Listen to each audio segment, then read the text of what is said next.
Okay, so crushing hammers up next. Crushing hammers against a rear bear hug. Arms are going to be pinned above the elbow, which is allowing our arms to move up and down. So we're going to take advantage of that. Very similar to captured twigs, right? Slightly different technique. Okay, so we're going to grab the arms back, just like we did in captured twigs. We're going to step out with our left leg and we're going to hammer strike the groin. From the reaction of the hammer strike in the groin, as the person's arms release, we're going to catch them with a rising elbow, an uplifting elbow to the face or chin. So it's going to be grab back, step out with the left, hammer, and then as I begin the C-step or cat around the leg, I'm going to let that elbow pop up.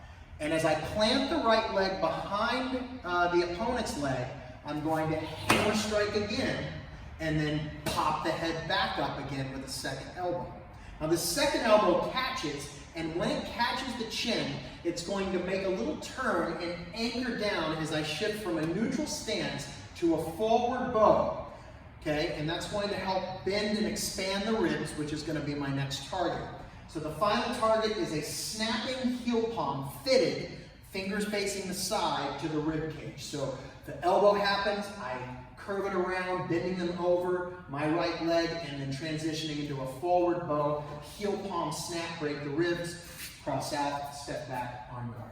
Okay, so let's go ahead and have Sensei Gabe out, and we'll show you how this one works.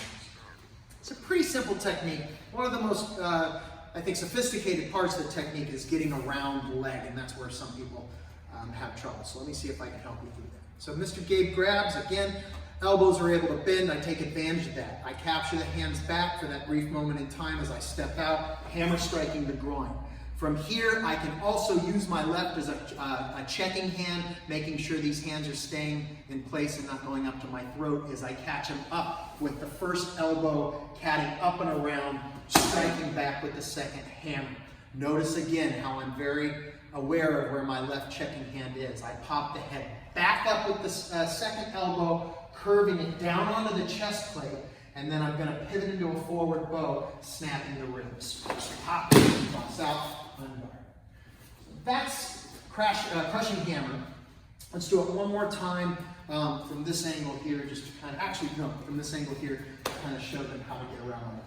So step, hammer, elbow up, hammer back down. Notice how when I step around the leg, I don't want to step around and hug him this way so that he can come back at me. I want to keep my width about me here, right? So that there's a bit of protection of him coming back and turning back around on me.